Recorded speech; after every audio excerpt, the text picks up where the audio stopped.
So we have the purple leaf tree collard here, and let's take a look at how we can prune it to be able to keep it producing for you year after year.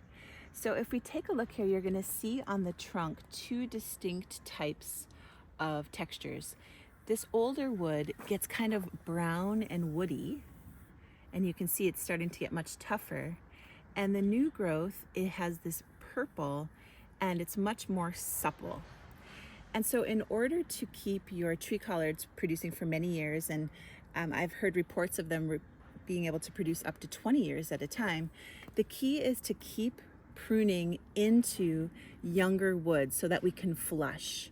And so what I would do, for example, for this type of purple tree collards, it's gotten a little bit crazy. You can see some branches have broken, so I'm going to cut them here. And then on some of these other ones, what I like to do is I like to cut to one leaf. So for example, right here, I'm going to cut to a single leaf, and that's going to allow a new head to sprout here. Or if I want to take down the height of the tree collard, you can do what's called a heading cut. And so we'll look over here for an example of that. So here, I might want to just cut right here.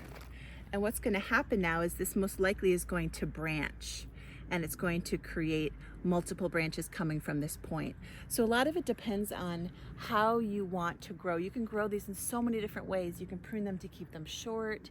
You can have them grow as a single stalk up tall along a stake, or you can do kind of like a multi-branching type of form. And so it's really up to you how you want to cut, but the rule of thumb is you want to keep reinvigorating. So I like to do this every fall, cutting into some nice supple purple wood to be able to encourage your plant to continue to put out new growth for you.